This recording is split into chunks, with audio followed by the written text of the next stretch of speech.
Hello, and welcome back to Madness in the Method, the greatest Nicolas Cage podcast on the entire internet. That is objective fact, not an opinion. My name is Tobias, and with me as always is my friend and trusty co-host, Christopher. Hello, everyone. Hello. And in today's episode, we're going to talk about a Nicolas Cage movie. I know, big surprise.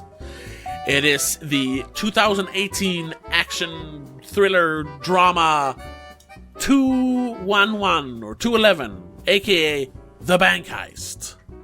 Starring, of course, Nicolas Cage and a bunch of other people you've never heard of. As it says on IMDb, while on a routine patrol, an aging cop, his partner, and their ride-along get caught in a standoff with a band of former mercenaries robbing a bank. That's all you get. There's nothing more. No, and that is everything you get in the movie too. So exactly, yeah. There's no subtext. There is nothing there. But I was just when you mentioned that that it's called The Bank Heist. Yeah, I think it's like only in like Sweden or something. Wait, probably because it's not even in Europe. It's like in maybe just the Nordic countries. I just need to investigate. Should be. There we go. Here. Also known as. Yeah, so 211 and code 211 and in several places. And Norway, Sweden, and I think Denmark. Denmark. That's where it's called The Bank Heist. Which is also a very generic name, but I think it fits the generic movie. Yes, and of course we find out in the movie that 211 is the police code for bank robbery. Yeah. So not even a bank heist, it's a bank robbery. Yeah. Two different things. Yeah. Just looking at the different titles, this won't really translate over to English, but in Estonia it's called Code 211: Pangaröv. It's very funny in Swedish because it basically means like boom ass. Yeah. But spelled differently. But still. Anyway. So this movie is very, very generic. It's all about some mercenaries who decide to rob a bank for very unsure reasons, I'd say, why they rob this bank. And at the same time, as you said, an aging cop and his partner. An aging cop is obviously Nicolas Cage. Yeah. They're having a ride-along, which is like a troubled youth in the back. And they are first on the scene because they think... They are like looking for a traffic violation, and it turns out it is the runaway car. Yeah. And so everything goes terribly. And no other cops are there because of other reasons. Yeah, it's really important. the special forces guy set off an explosion on the other side of town. Yeah, as a distraction. So we have this movie. That is the movie. This is the movie. It's in this small town. It's mostly set around this bank in this small town. And in the beginning of the movie, it starts as another kind of movie. Yes. I would describe it as a student film quality. Quality-wise. Yeah. Quality-wise. So we have, and it's so hilarious. I was laughing like all through it because it starts so stupidly with like a cool hacker lady who is hacking a thing, which just codes on the screen, and then there's the evil guy in a suit standing behind her, and they are in the desert? Question mark. Hacking stuff. They're in a gravel pit in Massachusetts. That's it. They're in a gravel pit and hacking things. Yeah. And then they leave. And then they have like mercenaries who are like their bodyguards or something.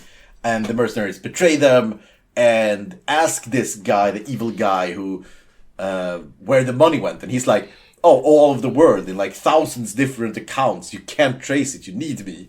And they're like, oh, so, but where? Well, in different banks all over the world. Tell me a bank. And he's just, this is a bank? Good. And they shoot him. It's like, all right.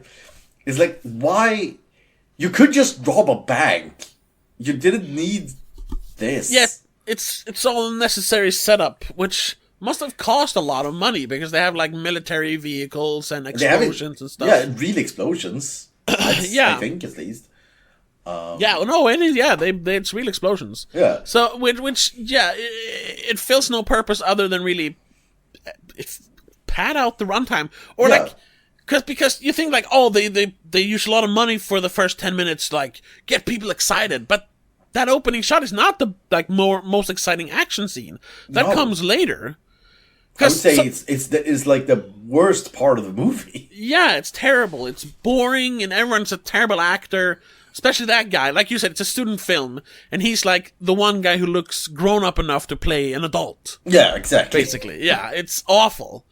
And it also really, gives the movie like bad vibes to start out with, because we talked about this briefly in the last episode when we talked about Looking Glass. We talked about, next week is going to be even worse because this have a lower Metascore. Yeah, and it has a 21 out of 100 on Metacritic. So, and when the movie starts the way it does, I was like, yeah, this is going to be awful. But I gotta say, and I'm blowing my load a little early here, maybe. I didn't think it was that bad. I mean, it's not a good movie. Yeah, it's not good, but it's definitely not bad. There's not a lot of things to point at that it's either bad or good. It's mostly just a movie. This seems like one of those movies.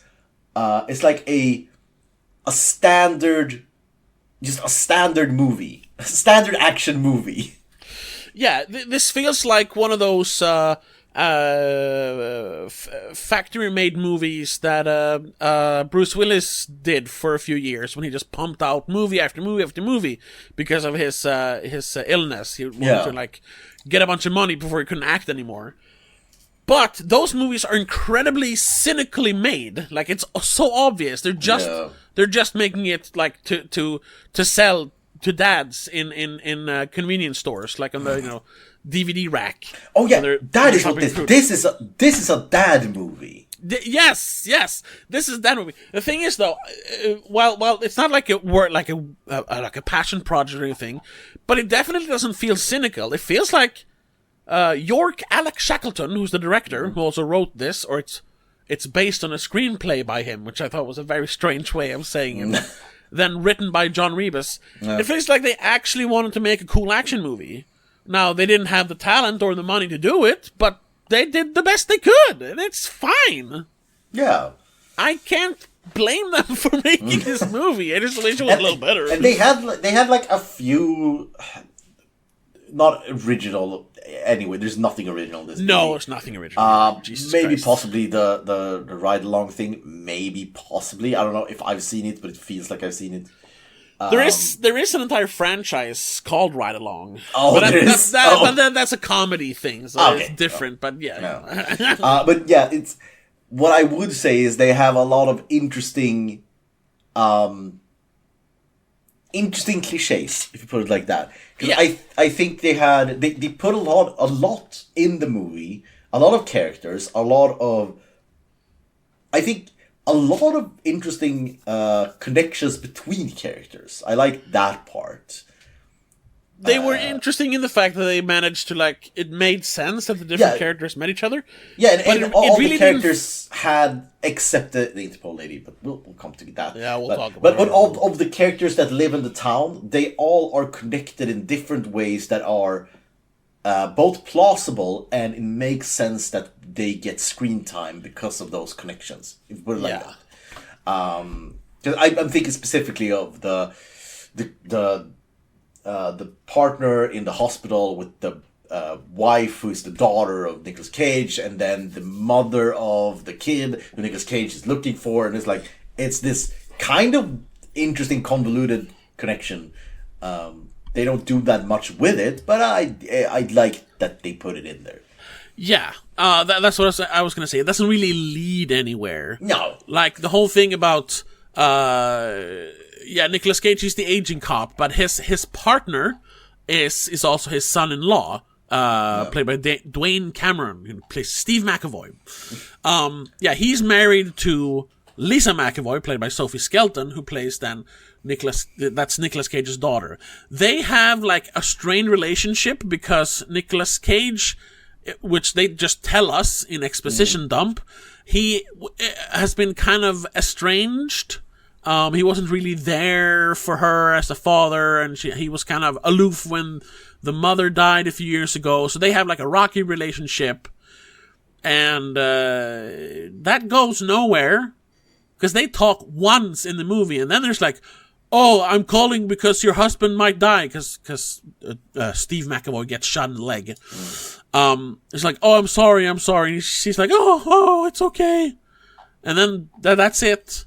Same thing with Kenny, the ride-along, who starts out by him like filming himself in a school bathroom, saying like, "Oh, I don't deserve this shit. Why are they picking on me?" And then some guys come in and they bully him, which is why he hits one of them, and that's of course the one thing that a teacher sees, so he gets in trouble for it. Him like being a troubled youth doesn't really go anywhere. He doesn't have an arc. No. And then there's the two other cops, the lady cop, the movie would end like sort of the ending of Never-Ending Story, where he was like he gets back at the bullies at the end because he's friends with the cops now, or something like that. I'm certain, but no, yeah. That's the thing. Nobody has an arc in this. No.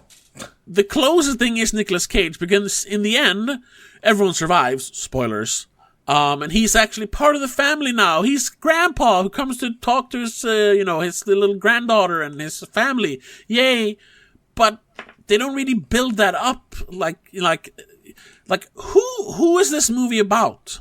It's about all these characters, but it's not really about any of them because they don't do anything other than shoot at the bad guys. I think sort of what they were going for, not hitting the mark at all. Yeah. What they were going for, I think, sort of there's a name for the genre, but I don't remember it. But sort of the Magnolia movie, sort of that thing where you have like an ensemble movie. Yeah, an ensemble movie where you have all of these different characters with different lives, and this specific event is rippling through all of their lives, and it's everyone is involved in different ways. I think that's what they were sort of going for, and I like that they had the ambition for it. That they wanted to do something, but they sort of missed the point of that because it is again they don't have an arc, but I think what they were going for is this sort of slice of life thing and not arcs. This specific event that changed their life in different ways, and it doesn't matter how. It's just they are connected now, sort of. But again, they missed the mark on every time, and they were very much more concentrated on the cool action. Yeah, and that's what I was gonna say. Like movies like Magnolia, or just most Paul Thomas Anderson movies that are like ensemble movies, those are hard to pull off because it has to be all character driven. There's not a lot of plot. It's all just characters living their lives, and that has to be interesting characters with interesting, lives. This takes place over 2 days, and 80% of it is just cops shooting at robbers. Like you shouldn't make that an ensemble movie. Just focus on the action and have like easy stakes. Like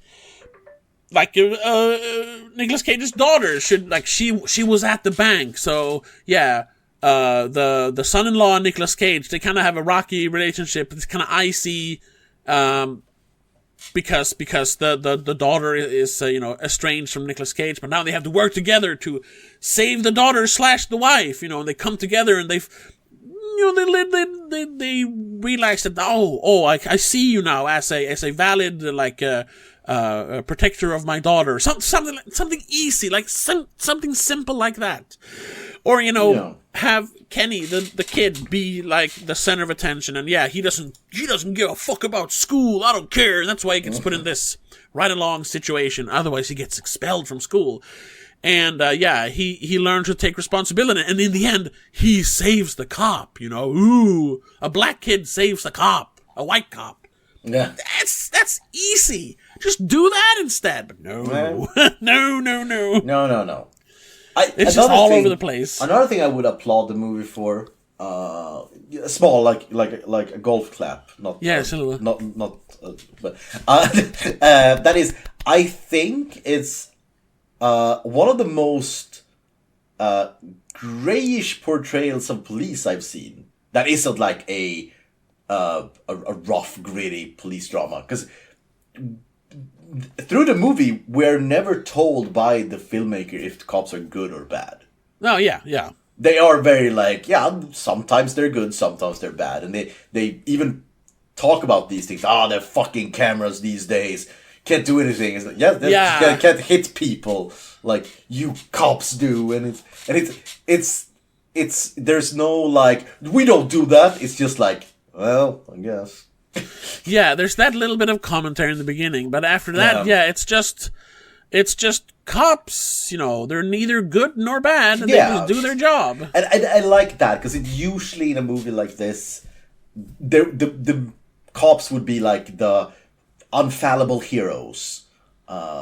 Or they're the bad guys, and there's one good cop who's like, "What are you doing? There's people in there. We have to save them." Like, we're not risking our necks for those fucking people. He's like, "God damn you! We're supposed to uphold the law." Yeah, but no, they're just cops. Eh. And I think that was nice. I wouldn't. Refreshing is a strong word, but it was a nice thing of the movie.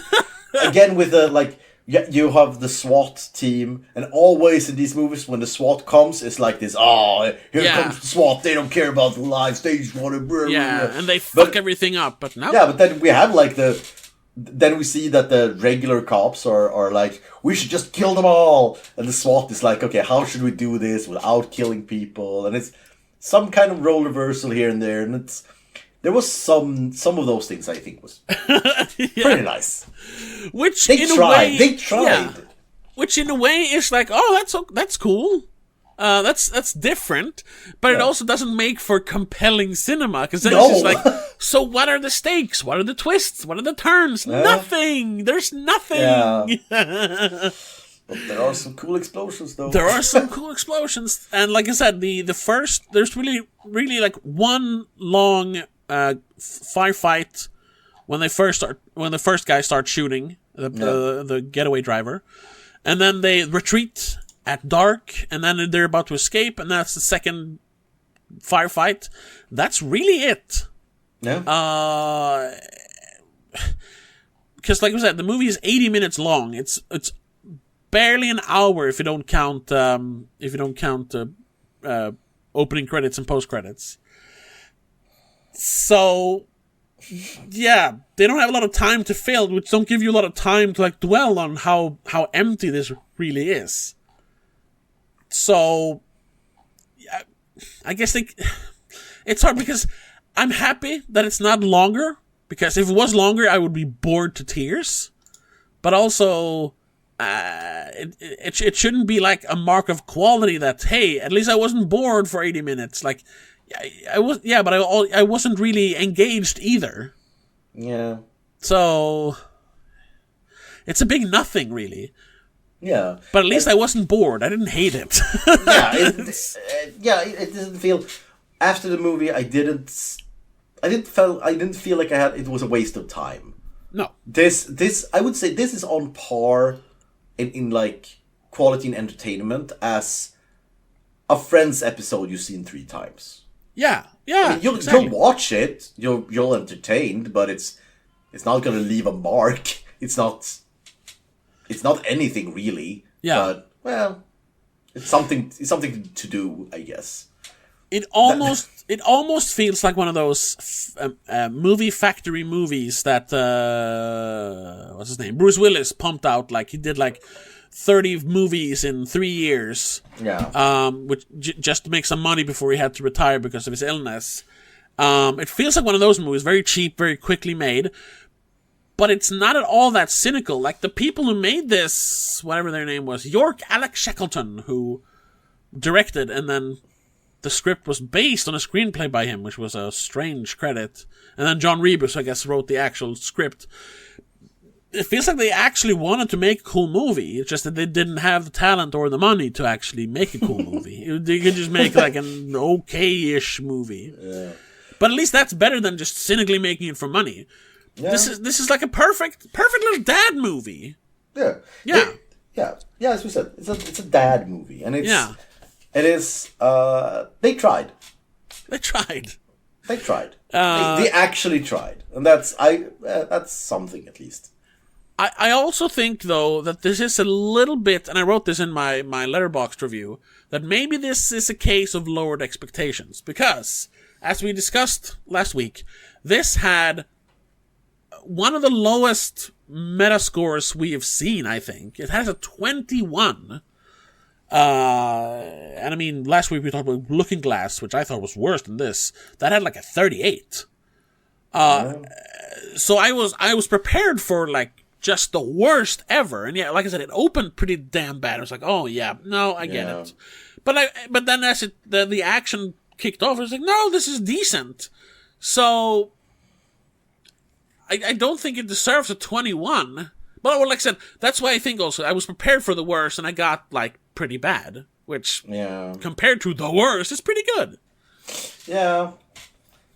But again, because in Looking Glass, there they missed the mark. They had an idea and they missed the mark. Yeah. They never really missed the mark here. No. It was just that the mark was a very easy target. Yeah. But so it's like I would say objectively, this one is a better movie than Looking Glass. Oh yeah. Even though Looking Glass has more ideas and it's a more intricate story and there's more things happening, really actual things that happen. But this movie didn't try to do those things. It was just, we're gonna do this, and we did it. I would say above average. Yeah. I wouldn't go. I'll say average. I'll say average. No, but like I said, it has terrible reviews. Yeah. Like the worst one it has is a 12 out of 100. Lots of sub 20. Well, a couple of sub 20. The film relegates Nicolas Cage to a supporting player and crowds him with considerably less charismatic performers. Yeah, like I said, there's no one you recognize. Terrible performances all around. Even him, he's pretty bad. Even there's one Rage Cage moment. Oh yeah, no, my son is dead. But it felt almost like the director when shooting that scene is like, and now you gotta scream it, and he's like, no, it doesn't feel like the right time to do it. It's like, no, come on, people like it when you scream in movies. It's like, all right, I'll do it. That's what it feels like. It felt artificial. It didn't feel like a real Rage Cage. I didn't care. I was happy when it happened. I'm always happy when it happens. Yeah, sure. But it's not going to come in like the Hall of Fame of Rage Cage. It's not no. Ghost Rider 2. It is not Ghost Rider. That one is never going to get old. No. Scratching at the down! Oh my god. Or is that number one? I don't even remember. I don't know if it's number one, but it's up there. Oh my god. No. Is it Ghost Rider 1 or 2? I don't remember. That's number 2. It's number 2. It is number 2, yeah. But yeah, talking about Nicolas Cage. Yes. That's a speculation we usually have. Why do you think he did this movie? Well, because if I know my Cage lore correctly, he was sort of out of the woods when regarded to tax things at this point. I think so too. Yeah. It was. I wouldn't say he was like fine. It was rich millionaire, but at least he wasn't in like serious debt at this point. He was, from what I know, fine. Yeah. Yeah. So why did he do this movie? Because I usually can see the idea, like Looking Glass. You can see where he can read the script and think, oh, this could be something. Yeah. This one, I don't. Is it? Because that was a lot of in the earlier seasons where he did movies for unknown, like, directors. Is this an unknown director? Maybe could it be that? I think it is. There is one connection. I haven't dug deep enough. But there is another Cage name in the credits. The one of the bank robbers, the bigger guy with the dumb hair. is called Weston Cage Coppola. That's Nicolas Cage's son. Yeah. Also, the nephew of Francis Ford Coppola, which is just insane. So maybe he got cast in this, and they're like, "Could you get your dad to be in the movie? We'll just need him for a weekend." Yeah, there might be something like that. That could be it. Kind of like with what was it called? Left Behind, the Christian movie where he's the pilot, where his brother, who's a priest, said you should really make this movie. It's a good story, because that book series is so popular with crazy Christian people. I think this is a favor. His son was like, "Come on, Dad, I'm making a movie. Help me out here," which he's done before, because he is. He's done a lot of, because I think he's which as he said, a recording artist and music producer, and he's had some songs on other Nicolas Cage movies like Drive Angry and Joe and Vengeance, a Love Story, the rape movie. Yeah. So maybe this was one of those where he was cast and asked his dad to "How about you be in it? You'll get $100,000. He's like, "All right, I'll do it for you, son. I'll do it." Yeah, so, that's what I'm thinking. I'll buy it. I'll buy that. That it's a favor for his son, and also that he's an unknown director and an unknown writer, and he's like, "Yeah, I'll give it a shot. It could be something." You could put my name on the poster. Yeah. It'll give you 20% extra revenue. Yeah, I'll buy it. That's probably it. And that's why his performance feels not passionate, but it's not his worst. It's pretty bad, but far from his worst. Just looking over some trivia, Nicolas Cage admits that he didn't like the final cut of the movie. So maybe they cut a lot of things, maybe? Are we saying hashtag release that Shackleton cut? No, that's not at all what we're saying. Okay. So Nicolas Cage described he didn't like the final cut, and he described the movie as disappointing. No, I can see why. If you're in this movie and it comes out like this, and it's like, do I have to put my name on it? Yes, you do. Okay. He also apparently broke his ankle during filming. Yeah, filming in Bulgaria. So maybe this was shot outside of America? Yeah, probably. I mean, you can't really tell. Small movies usually are. No, that's true. Yeah, you can't tell. Well, that's it for trivia. There's not that much trivia. Jesus. There's nothing about this movie. It is a extremely forgettable movie. Yeah. Originally scheduled for a theatrical release in 2018 in the Netherlands, but it was pulled from the schedule and released direct to disc instead. Yep, it's that kind of movie. Oh my god. Yeah, I mean, honestly, I don't have much to say about it. It's a bland action movie. Yeah. If you like action movie with no depth, go for it. I mean, you'll probably have fun. Yeah, that is the big problem. There would be so easy if they would just I don't know if we said it in this version or not. This is the second time we're recording. But the fact that there's so many characters in this movie, we mentioned that it felt like there was this idea to maybe make it a ensemble movie. But then it has to be character driven, and none of these characters has arcs. Yeah, I think the only characters that I felt there that I had hoped for something fun but something would happen. Was the bank manager and his wife. Yeah, what was they had a great setup for those characters. Yeah, and then they just meh. And then he gets shot. Okay. What was the point of that? Or setting up the fact that Kenny was bullied in school. What was the point of that? It doesn't lead anywhere.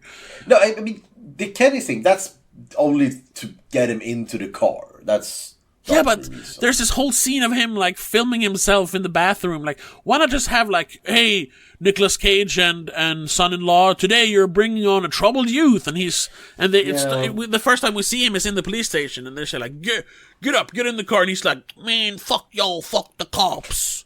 But the first 20 minutes of the movie, the 20 30 minutes of the movie is only exposition. And it's, I think the filmmaker is either very bad at...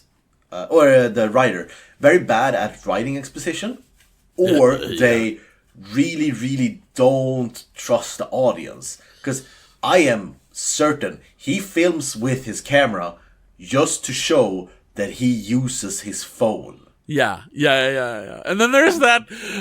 Because then later on, he needs to film with his camera, and we're like, we know he has a camera on the phone! Yeah, it's Chekhov's smartphone, but everyone has a phone nowadays, even in 2018. Like, we don't have to show us that. Yeah, but I'm convinced that's why. It's like exposition to show he has a phone with a camera. But was it really necessary then to, in the middle of the movie, have a 10-minute scene where he, like, jerry-rigs a battery from a doll to the phone so he can call his mom? Who's also a character, by the way. Yeah, but it's tension. Oh, yeah, sure. So dumb. Like, yeah, you couldn't really cut any of it out, because then the movie would be shorter than, like, an hour. But also, there's so much that's just, like, so unnecessary. Like, the only thing that is remotely entertaining is the two big shootouts. But yeah, if it was only that, it would be half an hour long, so... I did like the mercenaries, like all of them. They were pretty good, and I think they were. There was some. They felt very organized and menacing. I didn't like the main bad guy. It felt like he was trying to do a rough voice, and it just sounded fake. But yeah, other than that, it was fine. Because I mean, there was like a lot of small. There was a lot of small details in the movie that I liked. There was nothing that would like give it a point or anything that I would really care about. But I was like, oh, okay, that's pretty nice.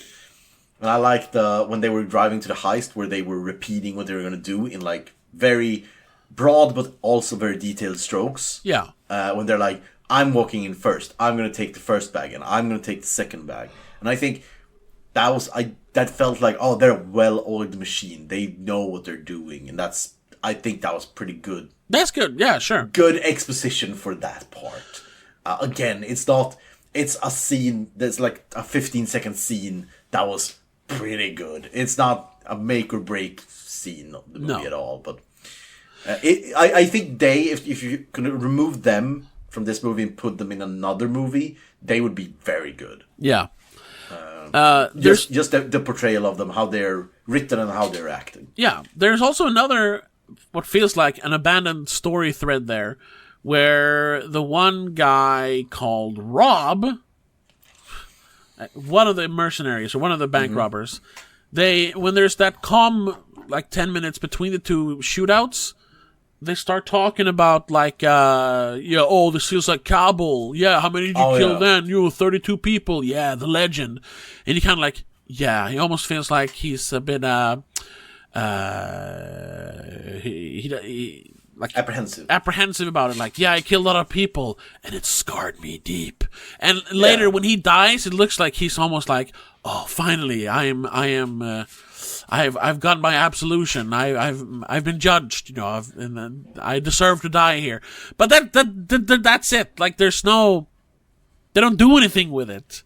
Yeah. And that's why now I'm starting to think, because the trivia where it said that Nicolas Cage didn't like this cut of the movie, that maybe this was a lot more involved. This is just wishful thinking, though. Yeah.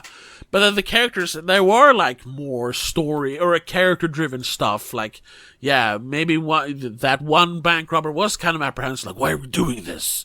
And some of the cops, maybe, there was some corrupt cop involved. Because, I mean, Interpol gets involved. The Interpol lady. We should talk about the Interpol lady. That's the biggest, like, nothing burger in this movie. She goes around. She's what's it called? Trailing them all the way from the far east or Middle East to this little town in Massachusetts. And in the end, she does nothing. She shoots once. She tells people they are dangerous and there's no way to stop them. Yeah, which we already knew. And then the police stop them. Oh. All right. Cool beans. What was the point of that? Yeah. I don't, again, probably something bigger. There has to be a, if not another cut of the movie, another draft of the movie with a lot more like plot threads. There is the only way this could be possible. Yeah, because there's I would definitely I could definitely believe that she had a major part in the first draft, and then her part was became smaller and smaller the more you wrote it, and for some reason they just never wrote her out. Yeah, I could definitely believe that maybe that she was the main character in the original draft or something like that. Yeah, I would love to read the script for this just to see what the original idea was. Yeah, well, not the original script, but the original. I would like to see the first draft of this movie, or the second draft at least. Yeah. You see, what was the original idea? Because I don't think this was the original vision. No. When they were writing it, it feels like that. Yeah. Because again, as we said several times at this point, you feel that people are trying. Yeah, at least the people behind the camera, they are trying to make a movie. They're not just cashing in; they are making a movie. And then, what movie are you trying to make? Is the question. Yeah, and they made this one. I did notice one thing: the leader of the mercenaries, Trey. Trey. I remembered him from somewhere. I was like, I'd seen him. And after some investigation, he has been in a movie we have reviewed earlier. Oh, in another version of this podcast. He's one of the military Benny from You Don't Mess with So I think I think that's where I remember him. I don't. Nope. That's fair. That's very fair. But yeah. So that's now you know that. All right. That's good, I suppose. Well, suppose. It's good that he works, I suppose. I always just, because you said there's no one in this movie you remember. It's like, I remember one guy. That one guy who's like a like small role in that other movie. Yeah, so I think should we go over to reviews? Because I don't think we have anything else. I'm pretty sure we've repeated ourselves a few times during this podcast. Yes, I think so. Because it's even forgettable to talk about the movie. Yeah, there's not much to say. So reviews. It doesn't even have a good user score. What has it, like a 4.4? Yeah. Wait, no, I think it's less. Hang on. No, it's 4.4. You're right, 4.4. And like we said, on Metacritic, it's a 21 out of 100. It has a 3.2 user score on Metacritic. Whew, their best review it has is 5 out of 10, 50 out of 100 from Chicago Sun-Times from Richard Roper. He writes, it's just a muddled, overcrowded, trigger-happy heist movie brimming with cliches while constantly trying our patience. I'll agree to all of that except for while constantly trying our patience, because it wasn't long enough to try my patience. But that's as good as it gets. Other than that, it's all red, negative reviews. The next one is a 38. It says, a frustrating crime thriller that incorporates too many plot threads into the overall narrative at the expense of character identification, suspense, and emotional heft. Exactly. And then, like we said, the absolute worst one I already read. No, there's actually a worse one. No, it's the one, Slant Magazine. The film relegates Nicolas Cage to a supporting player and crowds him with considerably less charismatic performers. Are there any, good reviews on the user reviews? Yeah, so I'm just gonna go through the good reviews because the bad reviews are not interesting. Yeah. So I found 10 out of 10s. Oh my god. Okay. So I have one which I think is sarcastic, but I'm not certain. I have one which is the worst way of doing a review, and one which I think is pretty earnest. Okay. So the worst one to make a review is 10 out of 10. Good to see Nick Cage. Some critics gave it a 4.2. No way. So I gave it a 10. That's the review. All right. And then I'm gonna do with the one which I think, or maybe I only hope it's sarcastic, but it feels sarcastic. Yeah. It's the Godfather of action movies. What? So, the review is, wow, just wow. I've seen many action films in my younger days and never really felt the emotional, existential experience you get when you're watching a masterpiece. But this movie ain't no masterpiece. This movie is the masterpiece. Oh! Nicolas Cage may be the best actor of this decade. Really shows why he is the Marlon Brando of action films. Cage running around, freaking out and displaying a pure emotional performance. Give this man an Academy. Maybe Cage's best seen on screen performance since Ghost Rider 2. Hey! I have a PhD in police and military arts and read Sun Tzu several times. And this movie really gets the realism and real life situations the police department go through. The whole hostage scene reminds me of my duty days and I almost get flashbacks. Really touching work of art from the director. Beautiful. Also, the ending is so simple and smooth. Maybe the best ending ever?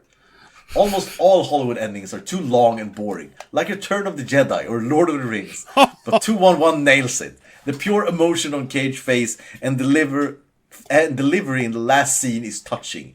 The message is also very important and teaches us about life, and that is what 211 is all about. Sometimes we must take new pictures and make new memories, just like Nicolas Cage.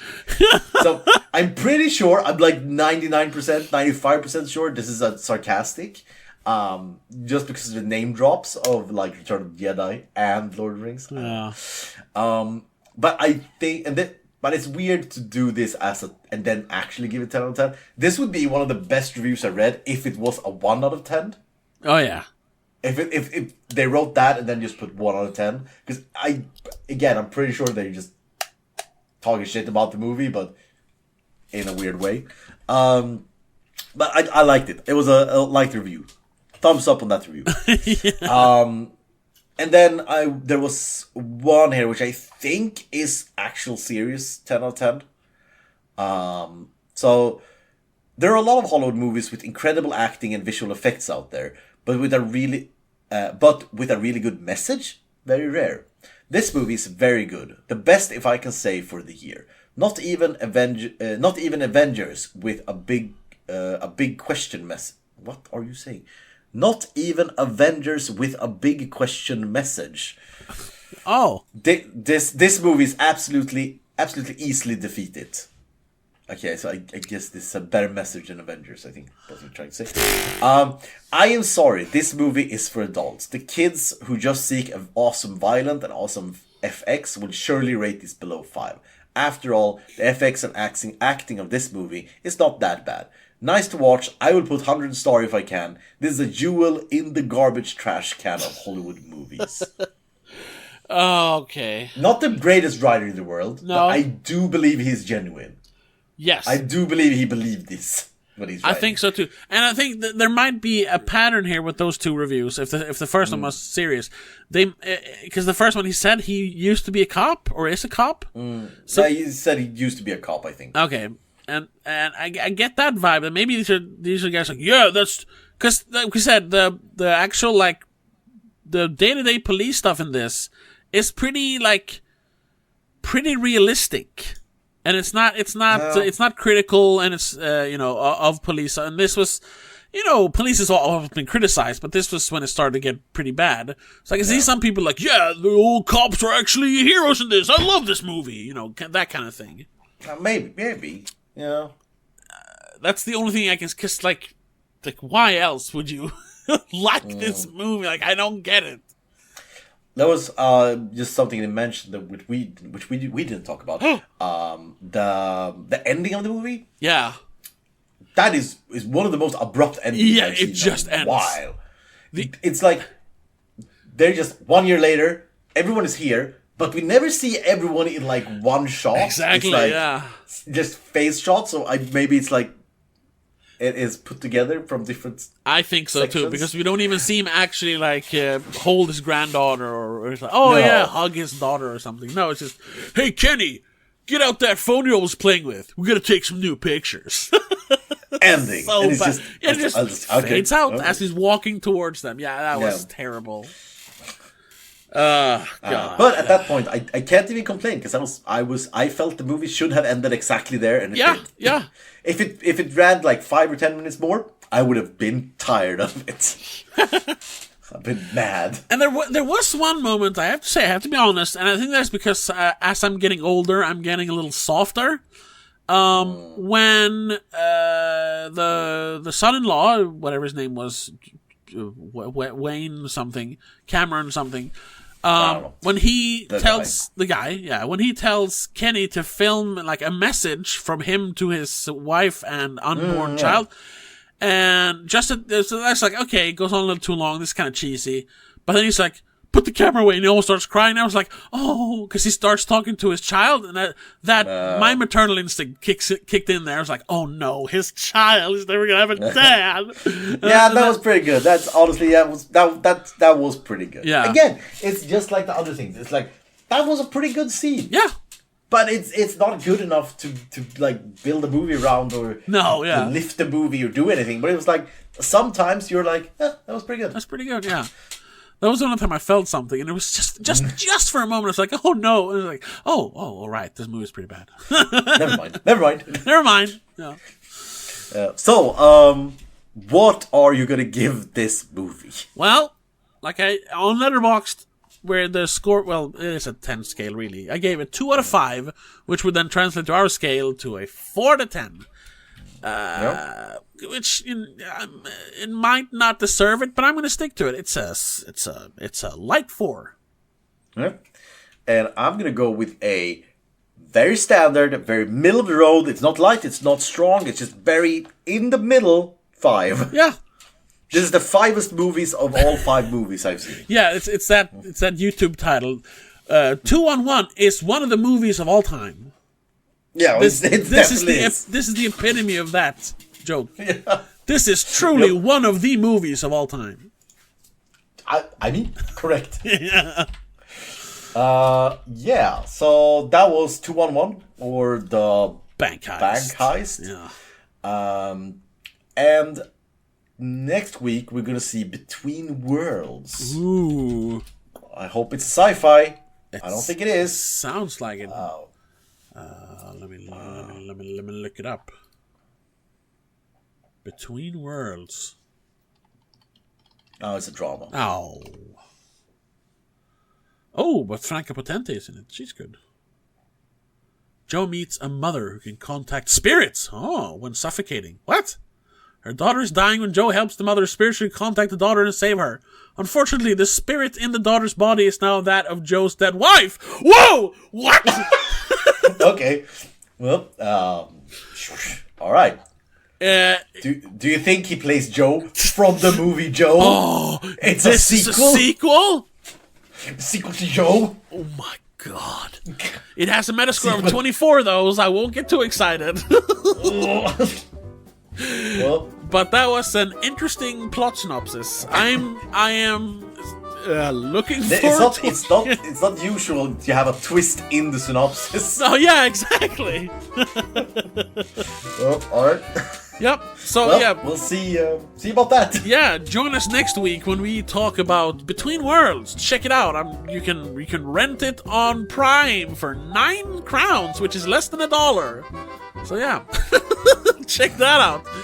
Also, check out patreon.com/don'tmakeascene, where you can get exclusive episodes, not of this podcast, but my other podcast, The Spoiler Cast. There's also commentary tracks and videos and a bunch of stuff for just $3 a month if you want to support us.